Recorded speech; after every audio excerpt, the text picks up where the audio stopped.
4, and having reviewed the proposal for a text amendment to the Section 9 of the East Lyme subdivision regulations, we hereby move the Planning Commissioner to the Town of East Lyme approve the above referenced text amended to become effective March 24th, 2016.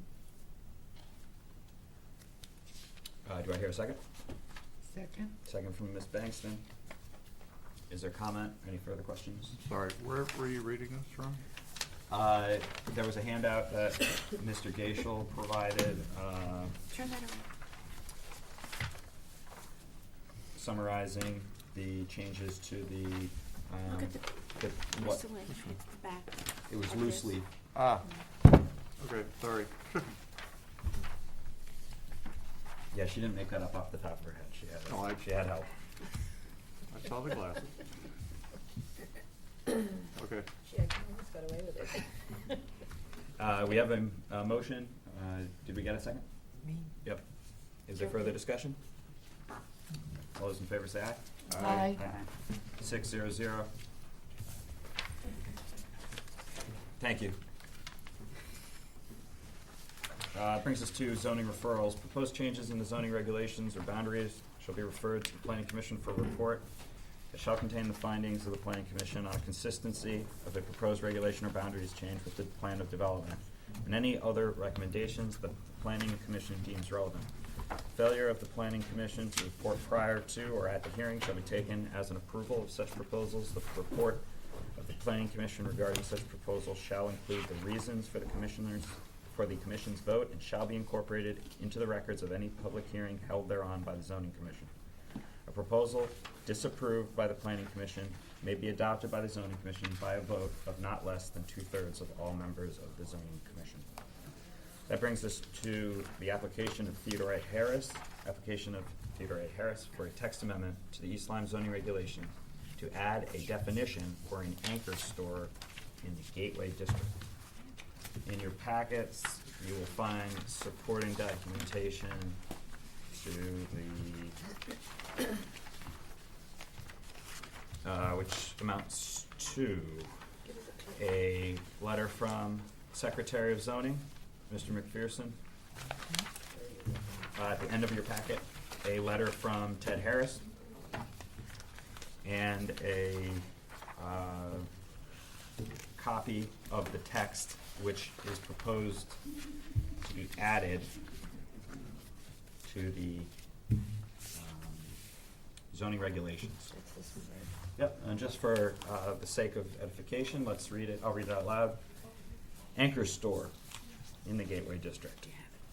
A large retail store, including club-type stores of not less than 100,000 square feet net floor area, containing a variety of retail categories and services, which may include but are not limited to automotive parts, accessories, motor vehicle fuel sales, camping, outdoor and recreation goods, electric light fixtures and bulbs, pet supplies, floor and window coverings, furniture, bedding, furnishings, fabric and homewares, household appliances, household electrical goods and home entertainment goods, party supplies, office equipment and supplies, baby and children's play equipment and accessories, hardware, landscape and gardening supplies, grocery and beverage items, including alcoholic beverages for off-premises consumption, prepared foods, paper goods, and items of bulky nature that require a large area for handling, display, or storage. A zoning permit for such store shall not require individual conformance of each category service, nor compliance with any separation distances as applicable to individual uses pursuant to the zoning regulations, provided, however, no such category service shall violate section 20.2 of the regulations.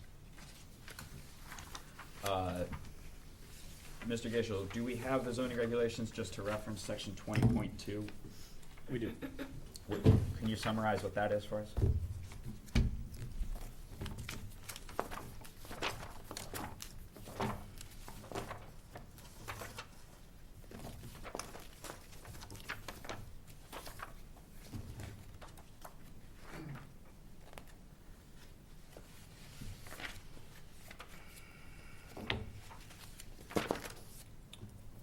.2, section 20 is the general regulations, and that is prohibited uses.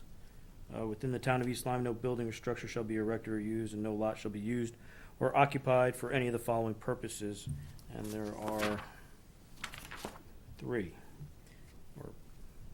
items here. Any use, trade, business, or process which is noxious or offensive by reason of gas, odor, dust, smoke, vibration, illumination, or noise, or which constitutes a public hazard, whether by fire, explosion, or otherwise. Next is commercial slaughterhouse. And 20.23 is dumping or incineration of refuse or garbage, except where authorized by the town. Sites for septic disposal or for dumping, incineration, reclamation, or transfer of solid waste, including refuse or garbage, except where authorized by the town.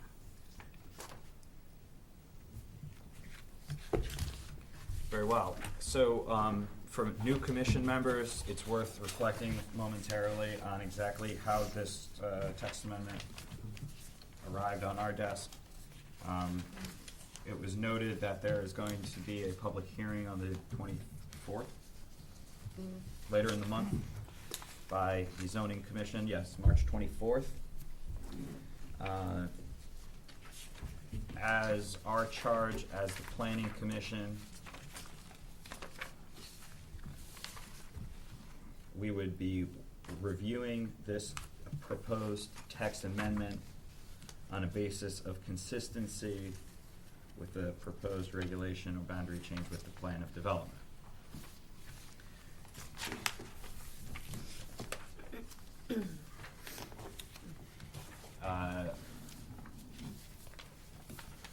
Occasionally, So, yeah, would you like to introduce that? yeah, so I did provide you another memorandum dated today regarding the matter, which kind of highlights my thoughts, and based on the letter that I received from Attorney Harris. Section 11A.9 of the zoning regulations, I mean, I can go read through this, basically sets forth the zoning requirements for the Gateway Plan Development District.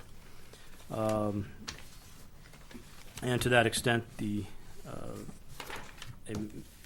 master development plan shall contain retail uses, which is highlighted in section 11.A.9.2.1B, which permits one anchor store containing no more than 140,000 square feet, and further on, 11A.9.2.1C permits not more than 5 junior anchor stores. Apparently, the zoning regulations do not explicitly contain the definition of an anchor store, and as indicated by Mr.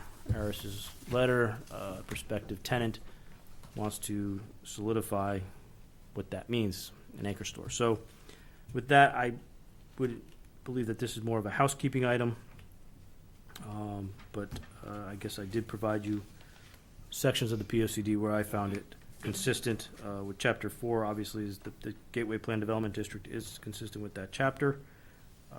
Chapter 4 of the POCD speaks of economic development, and specifically at the exit 74 interchange. And then the relevant sections of this POCD, I believe, are objective 2.1 and 2.2. And essentially, everything as defined are retail uses, retail sales, and I think it's just my opinion that that would be, as proposed, it's still a retail use in the Gateway Plan Development District, which is a mixed use, allows for mixed use, both residential and commercial. I have a question, Mr. Rucoso. Sure. On this anchor store, is this solely for the Gateway area? Or is it setting a precedent for other commercial industrial? I don't know if it would necessarily set a precedent. Essentially, what happens is this definition will get inserted into the zoning regulations under Section 1 of definitions. As it stands now, the zoning regulations, the only place the term anchor store comes up is in Section 11 under the Gateway Plan Development District. So if the term is going to appear elsewhere, say in the CB or the CA zone, that would be a referral to this commission. Okay, and one other for the definition. Motor vehicle fuel sales. Okay, the only way to do that is with tanks, correct? And that is our water there. Correct. I'm concerned about that. I Because there Duly are noted. wetlands. It- So we're having it, anchor, it could be a gas station with automobile repair on the side, like Sears do in different.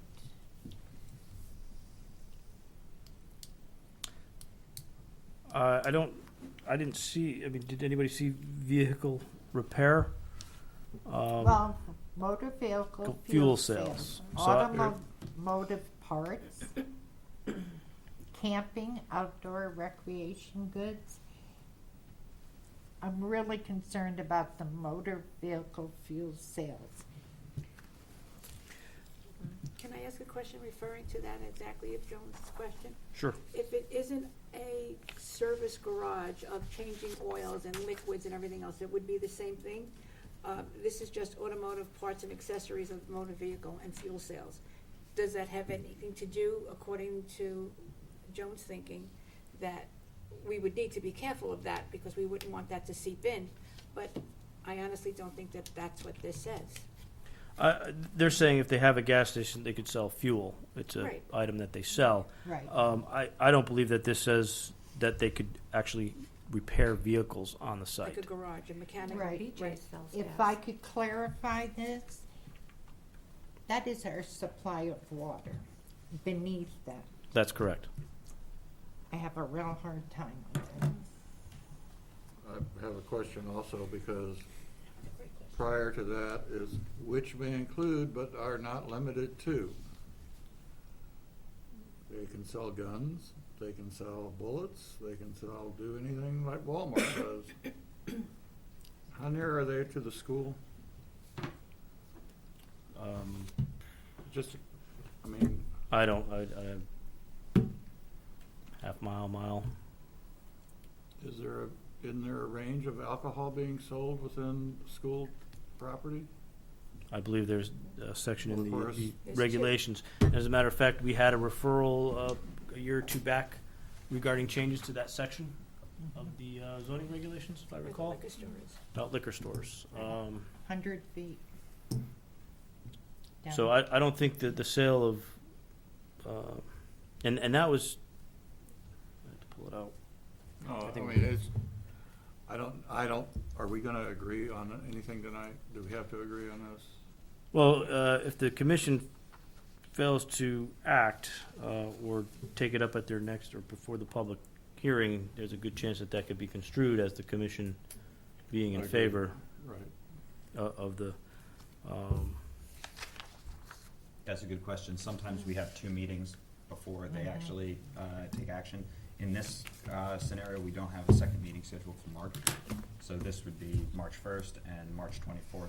Zoning will open their hearing, and they could potentially open the hearing, close the hearing, and make the decision all in one night of the 24th. So to stay ahead of them, it's usually good practice to try to work through it this evening or schedule a special meeting for 2 weeks, in which case we'll still get ahead of them.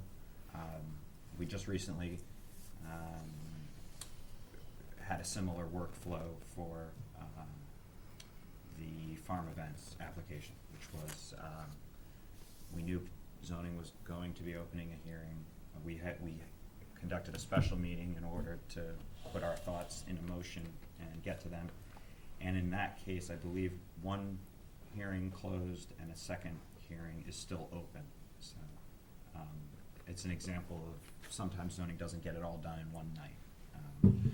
Just to keep, as Mr. Gaishel noted, if we do not, if our report is not there, it's assumed as to be an approval. So, in order to keep communication going, I would recommend that we try to get a motion on this tonight. Okay, if I could just come out again. Our aquifer, we've already approved more condos. I think this is not a good idea to have that worded in there. And to distill your comment, Joan, most of these are harmless. We are taking an issue, or you are taking an issue with the motor vehicle fuel sales. Is there any Correct. other item? Because I was trying to read it closely and look for things that might be considered blanket terms or general terms for other uses that would have an environmental Well, impact. this is kind of vague, and items of a bulky nature that require a large area for handling, display, or storage. Is that going to be farm equipment? Is it going to, what is it gonna be? Big trucks coming in there? I'm just concerned about our aquifer. And with the extra condos and, after listening to the presentation of Art Carlson a couple of meetings ago, I think this is a red flag. It's, heavy equipment, storage outside. If it's big equipment and you have it oil in there and it's sitting on grass, or is it gonna be on parking lots?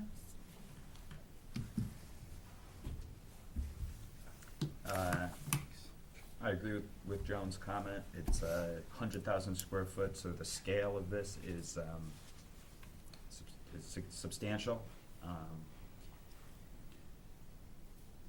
Certainly, uses that affect our watershed, we would want the commission that has the best view of the issue to make that judgment. So, Mr. Gaishel, my question for you is, as our wetlands officer and our town planner, how does the issue of motor vehicle fuel sales get regulated in our town? So right now, it's still a function of zoning. The zoning commission would review site plan for that.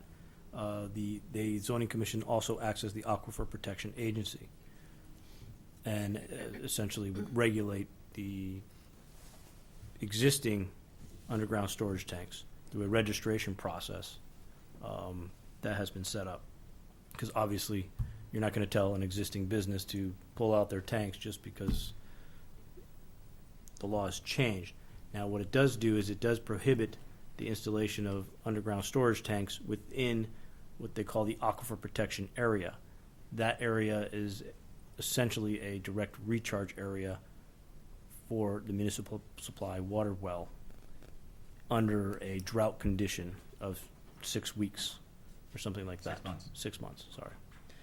So that area is defined on the zoning map, not that one, but the zoning commission has that, and basically uses are either in or out.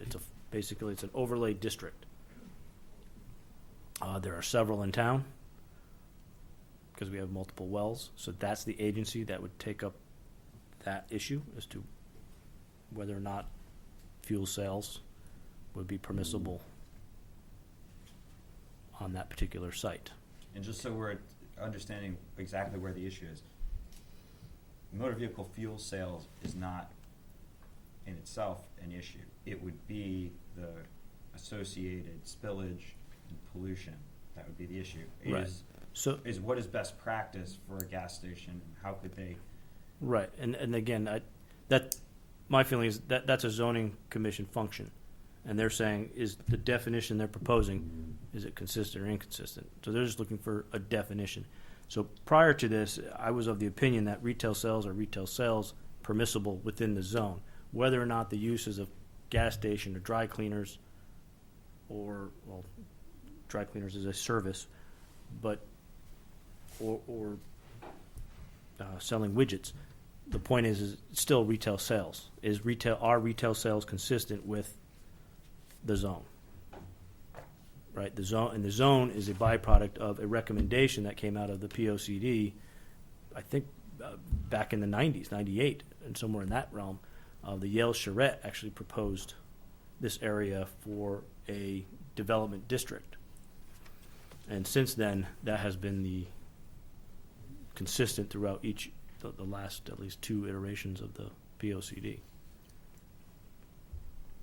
I think Joan's concern is, So I would note, I did give you a suggested motion, and again, just as if you recall with the farm event and the B&B, at the end of that, any relevant comments or recommendations that the planning commission has, you may pass those on to the zoning commission for consideration.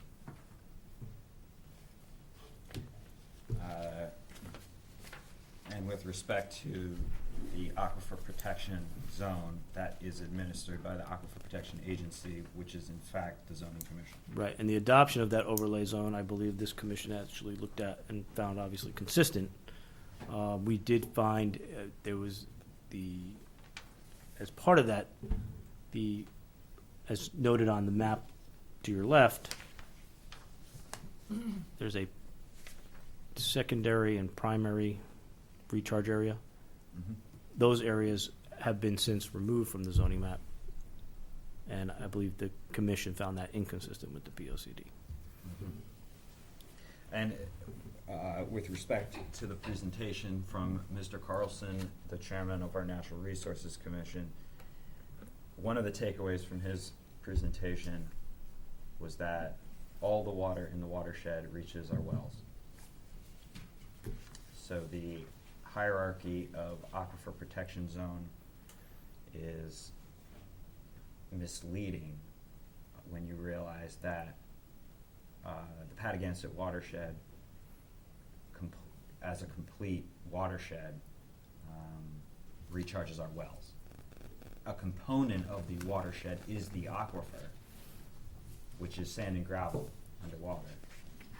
However, he cautioned us to accept responsibility for all the use that goes on within the watershed and follow it through to the well, which to me suggested enhanced protection of our drinking water supply.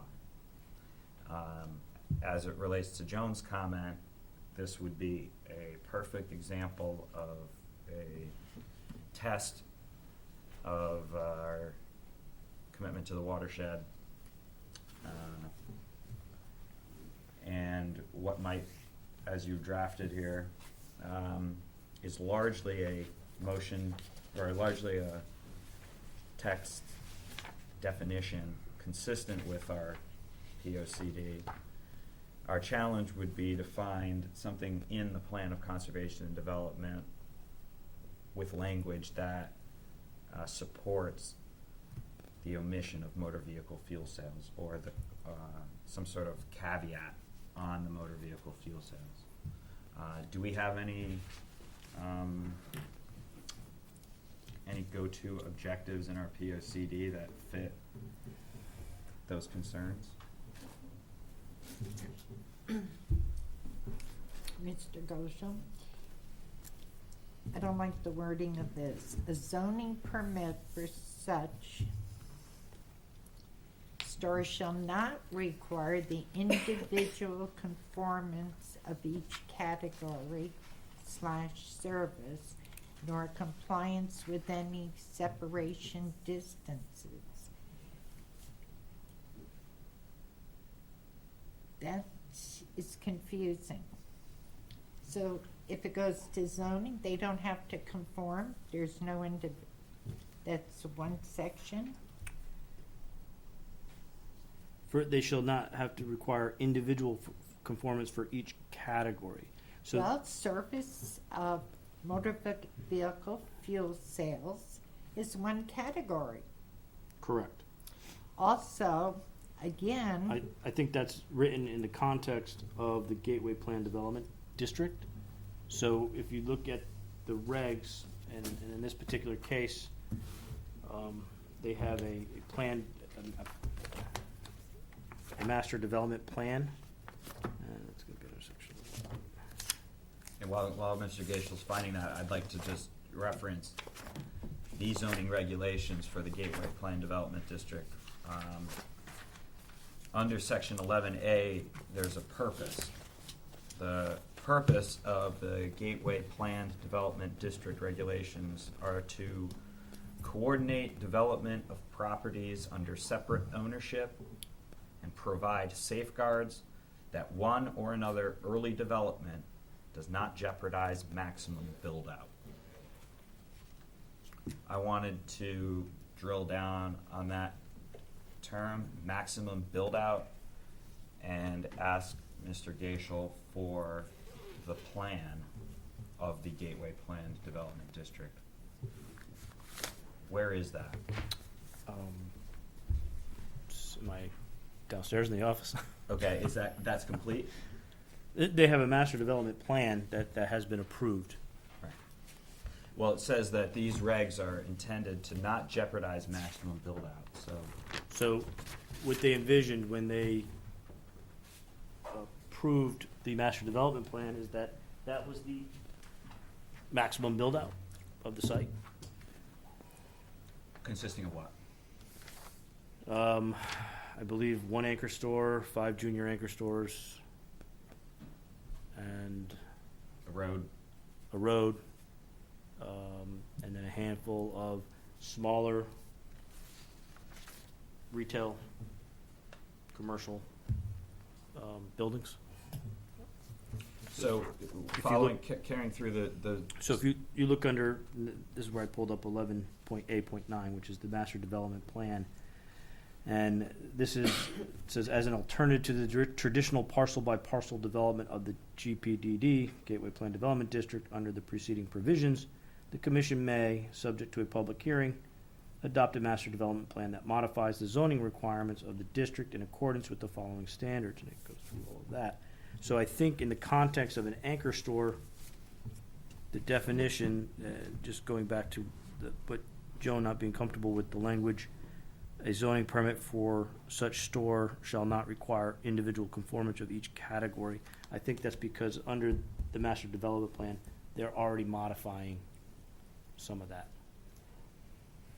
So with respect to the section 11A, permitted uses and special permit uses within the Gateway District, permitted uses include corporate headquarters, business offices, tourist information center, retail under 20,000 square feet,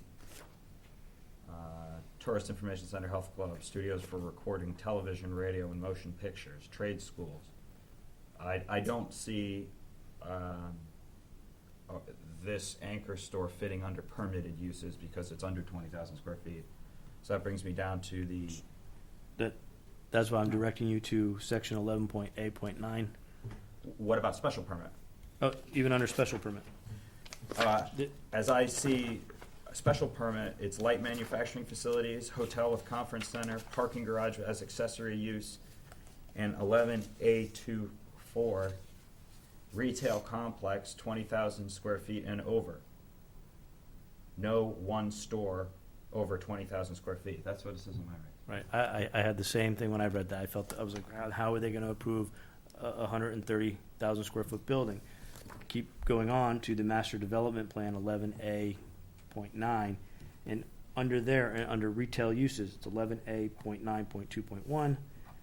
To the extent that a MDP shall contain retail uses, such uses shall not exceed 425,000 square feet of net floor area in total, and shall be subject to the following bulk limitations.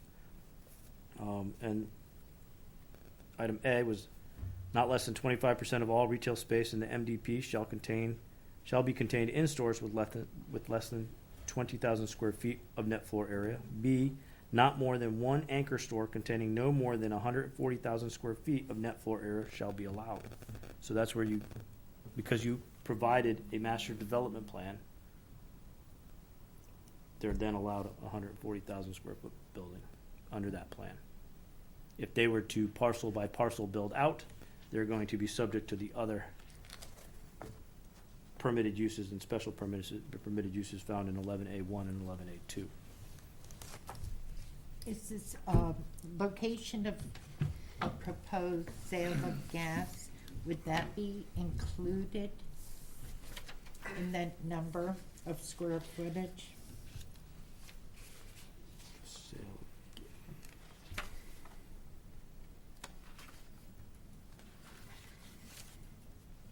It could be. Truthfully, I don't know if they're considering that, operating area, that concrete pad, if that square footage counts toward that net floor area. It doesn't specify if it would be. It goes on to talk about the junior anchor stores.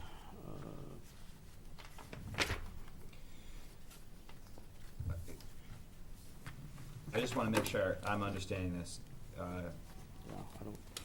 So that's section 11A1 and 11A2, permitted uses and special permit uses. Those are not comprehensive on what is allowed in the gateway. Not comprehensive. Not comprehensive. And to find what would be permitted in the gateway, you would go to 11A9. Well, 11A9 is a master development plan. And now the regulation here allows an applicant as an alternative to traditional parcel by parcel build out. Which is the permitted uses. Right. To supply and through a public hearing, adopt a master development plan that modifies the zoning requirements of the district in accordance with the following standards. And they give a purpose, the effect, and then they get into retail use and residential use. And what's the residential use? 11A.9.2.2, and it says, to the extent that a MDP shall contain residential uses on the west side of the Patagonia River, such uses shall be subject to the following. No single-family detached unit shall be permitted.